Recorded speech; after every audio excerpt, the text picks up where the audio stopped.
आस्था, प्रकृति और तर्क की एक ऐसी कहानी जो आपको सोचने पर मजबूर कर देगी। सोचिए, नाग पंचमी का दिन है। सुबह से घरों में पूजा की तैयारी हो रही है। दीवारों पर नाग की आकृति बनाई जा रही है। लोग नाग देवता को दूध चढ़ा रहे हैं। कहीं मंदिरों में भीड़ है तो कहीं नागों के नाम पर तरह तरह की मान्यताएं सुनाई जा रही हैं। लेकिन इसी बीच एक सवाल उठता है, क्या नाग पंचमी का मतलब सचमुच सांप को दूध पिलाना है? क्या हर सांप के अंदर कोई चमत्कारी शक्ति होती है? क्या सांप को दूध पिलाने से घर में सुख समृद्धि आती है? और सबसे बड़ा सवाल, अगर हम नागों को देवता मानते हैं तो क्या हमें उनके वास्तविक जीवन और प्रकृति में उनकी भूमिका को समझने की कोशिश नहीं करनी चाहिए? आज की कहानी सिर्फ नाग पंचमी की कहानी नहीं है। यह कहानी है आस्था और अंधविश्वास के बीच की उस पतली रेखा की जिसे समझना बहुत जरूरी है। और इस कहानी में हम जानेंगे कि भगवान बुद्ध की दृष्टि से किसी जीव के प्रति करुणा का वास्तविक अर्थ क्या हो सकता है। बहुत समय पहले की बात है। एक छोटे से गांव में माधव नाम का एक किसान रहता था। माधव बहुत मेहनती था। उसके पास ज्यादा जमीन नहीं थी, लेकिन वह अपनी थोड़ी सी जमीन पर दिन रात मेहनत करता था। उसकी पत्नी गौरी और उसकी छोटी बेटी तारा थी। एक साल गांव में नाग पंचमी का त्योहार आने वाला था। गांव के लोग कई दिनों पहले से ही तैयारी करने लगे। माधव की बेटी तारा भी बहुत उत्साहित थी। उसने अपने पिता से पूछा, बाबा, नाग पंचमी पर सांप को दूध क्यों पिलाते हैं? माधव कुछ देर चुप रहा, फिर बोला, बेटी, हमारे बुजुर्ग ऐसा करते आए हैं। कहते हैं नाग देवता प्रसन्न होते हैं। तारा ने फिर पूछा, लेकिन बाबा, सांप दूध पीता है क्या? माधव के पास इस सवाल का कोई सीधा जवाब नहीं था। उसने कहा, मुझे नहीं पता बेटी, गांव के पंडित जी से पूछ लेना। तारा की जिज्ञासा वहीं खत्म नहीं हुई। अगले दिन वह गांव के पुराने पीपल के पेड़ के पास बैठने वाले एक वृद्ध व्यक्ति के पास पहुंची। उस वृद्ध का नाम था धमपाल। धमपाल ने जीवन का बड़ा हिस्सा यात्राओं में बिताया था। वह अनेक गांवों और नगरों में गया था। उसने बौद्ध भिक्षुओं से भी शिक्षा ली थी। तारा ने पूछा, बाबा, क्या सांप दूध पीता है? धमपाल मुस्कुराया। उसने कहा, बेटी, इससे भी बड़ा सवाल पूछो। तारा बोली, क्या? धमपाल ने कहा, क्या किसी जीव के प्रति श्रद्धा दिखाने का मतलब यह है कि हम उसे वही चीज दें जो उसके शरीर के लिए सही हो? तारा चुप हो गई। नागों का रहस्य। धमपाल ने मिट्टी पर एक सांप की आकृति बनाते हुए कहा, तुम्हें पता है तारा, सांप हमारे खेतों के लिए कितना महत्वपूर्ण हो सकता है? तारा ने सिर हिलाया। धमपाल बोला, कई सांप चूहों और दूसरे छोटे जीवों को खाते हैं। खेतों में चूहे फसल को नुकसान पहुंचाते हैं, इसलिए प्रकृति में सांपों की भी एक भूमिका है। तारा की आंखें बड़ी हो गई। मतलब सांप सिर्फ डरने वाला जीव नहीं है? धमपाल बोला, नहीं बेटी, प्रकृति में कोई भी जीव केवल डरने के लिए नहीं बना। जिस जीव से हम डरते हैं वह भी प्रकृति के संतुलन का हिस्सा हो सकता है। फिर धमपाल ने एक बात कही जो तारा के मन में हमेशा के लिए बैठ गई। प्रकृति को समझे बिना की गई पूजा कभी प्रकृति को ही नुकसान पहुंचा सकती है। नाग पंचमी और बदलती सोच। अगले दिन गांव में नाग पंचमी का उत्सव हुआ। लोग सांपों की तस्वीरों पर दूध चढ़ा रहे थे। कुछ लोग असली सांप लेकर भी घूम रहे थे।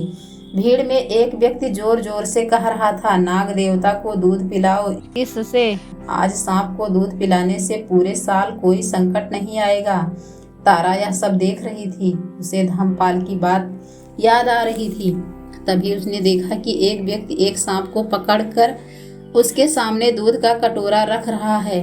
सांप बेचैनी से इधर उधर हिल रहा था। तारा डर गई। वह दौड़कर अपने पिता के पास गई। बाबा, सांप परेशान हो रहा है। माधव ने देखा उसे भी कुछ गलत लगा, लेकिन आसपास के लोग कह रहे थे चुप रहो, यह नाग देवता है। माधव असमंजस में पड़ गया। तभी गांव में आया एक भिक्षु। उसी समय गांव के रास्ते से एक बौद्ध भिक्षु वहां पहुंचे। उनका नाम था सुमेध। उन्होंने भीड़ को देखा, उन्होंने सांप को देखा और फिर बहुत शांत स्वर में पूछा, आप लोग इस जीव के साथ क्या कर रहे हैं? एक व्यक्ति बोला, हम नाग देवता की पूजा कर रहे हैं। भिक्षु ने कहा, पूजा में करुणा होनी चाहिए या पीड़ा? पीड़ा शांत हो गई। भिक्षु ने आगे कहा, यदि किसी जीव का सम्मान करना चाहते हैं तो पहले उसके स्वभाव को समझिए। एक आदमी बोला, लेकिन हमारे पूर्वज ऐसा करते आए हैं। भिक्षु मुस्कुराए। उन्होंने कहा, पूर्वजों का सम्मान करना अच्छी बात है, लेकिन हर परंपरा को समझना भी हमारी समझदारी है। जो परंपरा करुणा बढ़ाए उसे समझिए, जो किसी जीव को पीड़ा दे उसे बदलने का साहस रखिए। बुद्ध की दृष्टि क्या कहती है? भिक्षु सुमेध ने बच्चों को अपने पास बुलाया। उन्होंने कहा, बुद्ध की शिक्षा में करुणा बहुत महत्वपूर्ण है। करुणा का अर्थ केवल मनुष्य से प्रेम करना नहीं, करुणा का अर्थ है दूसरे जीव के दुख को समझने की कोशिश करना। उन्होंने जमीन से एक सूखा पत्ता उठाया, फिर बोले, कल्पना करो तुम्हें कोई चीज खाने के लिए मजबूर करे जो तुम्हारे शरीर के लिए सही नहीं है, तुम्हें कैसा लगेगा? एक बच्चा बोला, बुरा लगेगा। भिक्षु बोले, तो फिर किसी दूसरे जीव के साथ ऐसा क्यों? तारा ध्यान से सुन रही थी। भिक्षु ने कहा, सच्ची श्रद्धा किसी जीव को अपने डर या इच्छा के अनुसार बदलना नहीं है। सच्ची श्रद्धा उसके अस्तित्व का सम्मान करना है। क्या सांप सच में दूध पीता है? अब भिक्षु ने सबसे महत्वपूर्ण बात समझाई। उन्होंने कहा, सांप स्तनधारी जीव नहीं हैं। उनके प्राकृतिक आहार और शरीर की आवश्यकताएं अलग होती हैं।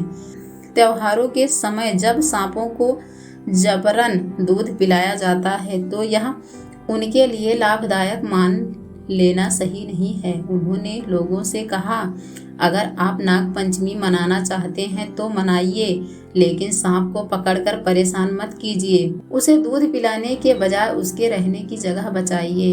जहां सांप दिखाई दे वहां भीड़ लगाकर उसे मारने के बजाय सुरक्षित तरीके से विशेषज्ञ की मदद लीजिए। गांव के लोगों के चेहरे बदलने लगे। कई लोग पहली बार यह बात सुन रहे थे, लेकिन तभी एक घटना हुई।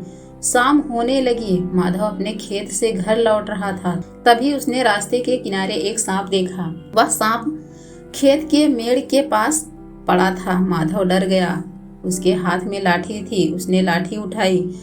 तभी उसे भिक्षु की बात याद आई, जिस जीव से डरते हो उसके बारे में पहले समझो। माधव ने लाठी नीचे रख दी। वह पीछे हट गया। कुछ देर बाद सांप खुद रास्ते से हटकर झाड़ियों में चला गया। माधव ने राहत की सांस ली। उस दिन पहली बार उसने महसूस किया कि हर डर का जवाब हिंसा नहीं होता। डर और अंधविश्वास। रात को गांव में एक अफवाह फैल गई। किसी ने कहा, माधव ने नाग को नहीं मारा, इसलिए अब नाग उसके घर की रक्षा करेगा। दूसरे ने कहा, नहीं, अगर नाग को नहीं मारा तो वह बदला लेगा। गांव में तरह तरह की बातें होने लगी। माधव परेशान था। वह फिर धमपाल के पास गया। उसने पूछा, बाबा सच क्या है? धमपाल ने कहा, सच जानने के लिए डर नहीं, समझ चाहिए। सांप को देवता बनाकर डरना भी अज्ञान हो सकता है। सांप को शत्रु मानकर मार देना भी अज्ञान हो सकता है। उसे प्रकृति का एक जीव समझना और उससे सावधानी रखते हुए उसके अस्तित्व का सम्मान करना समझदारी है। नाग पंचमी का नया अर्थ। तो गांव में एक बड़ा बदलाव दिखाई दिया। इस बार लोगों ने फैसला किया, कोई सांप पकड़कर गांव में नहीं घुमाएगा, कोई सांप को परेशान नहीं करेगा। जहां सांप दिखाई देगा वहां बच्चों को दूर रखा जाएगा। लोगों को बताया जाएगा कि सांपों के बारे में सही जानकारी जरूरी है। और सबसे महत्वपूर्ण, नाग पंचमी के दिन प्रकृति की रक्षा का संकल्प लिया जाएगा। माधव की बेटी तारा ने गांव के बच्चों के साथ मिलकर एक छोटी सी सभा की। उसने कहा, अगर हम नागों को सम्मान देते हैं तो हमें उनके घर यानी प्रकृति को भी बचाना चाहिए। अगर हम उन्हें पूजनीय मानते हैं तो उन्हें पीड़ा क्यों दे, और अगर हम उनसे डरते हैं तो अंधविश्वास क्यों फैलाएं। हमें ज्ञान चाहिए।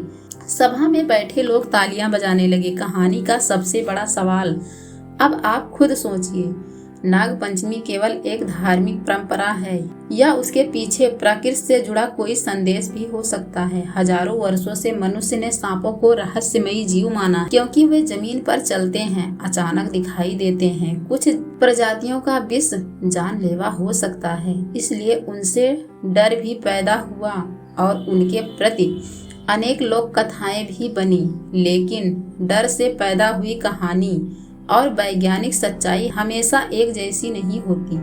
यही कारण है कि हमें आस्था के साथ विवेक भी रखना चाहिए। बुद्ध की दृष्टि से अंतिम संदेश बुद्ध की इच्छाओं का एक महत्वपूर्ण संदेश था। किसी बात को केवल इसलिए स्वीकार मत करो कि वह पुरानी है, उस पर विचार करो, उसे समझो, देखो कि उससे दुख कम होता है या बढ़ता है।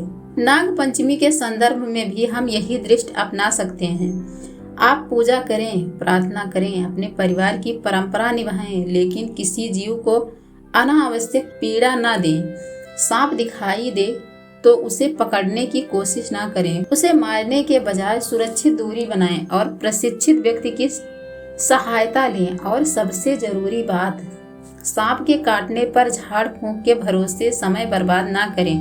तुरंत चिकित्सा सहायता लें, क्योंकि आस्था आपको साहस दे सकती है, लेकिन जीवन बचाने के लिए सही कदम उठाना भी उतना ही जरूरी है। कुछ साल बाद तारा बड़ी हो गई। वह गांव के बच्चों को पढ़ाने लगी। एक दिन एक बच्चा उससे पूछता है, दीदी क्या सांप भगवान है? तारा मुस्कुराती है। वह कहती है, मैं तुम्हें यह नहीं बताऊंगी तुम्हें क्या मानना चाहिए, लेकिन मैं तुम्हें इतना जरूर बताऊंगी, जिस जीव को तुम पूजते हो उसके बारे में जानो, जिससे डरते हो उसके बारे में समझो, और जिससे प्रेम करते हो उसे नुकसान मत पहुंचाओ। बच्चा फिर पूछता है, तो नाग पंचमी पर क्या करना चाहिए? तारा कहती है, नाग पंचमी पर नागों को समझो, प्रकृति को बचाओ और अंधविश्वास से बचो।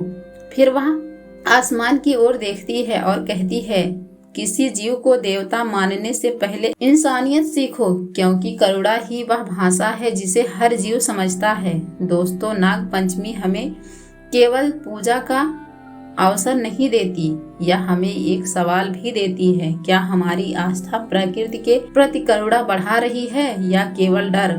नागों का रहस्य उनके चमत्कार में नहीं, बल्कि प्रकृति के उस संतुलन में है जिसका वे एक हिस्सा हैं। और बुद्ध की दृष्टि हमें यही याद दिलाती है, जहाँ करुणा है वहाँ मानवता है, जहाँ विवेक है वहाँ सच्ची समझ है, और जहाँ अंधविश्वास की जगह ज्ञान आ जाए वही समाज आगे बढ़ता है। अगर आपको यह कहानी अच्छी लगी हो तो वीडियो को लाइक जरूर करें, इसे अपने परिवार और दोस्तों के साथ शेयर करें, और ऐसी ही ऐतिहासिक, सामाजिक और जागरूकता से जुड़ी कहानियों के लिए हमारे चैनल बहुजन इतिहास को सब्सक्राइब जरूर करें।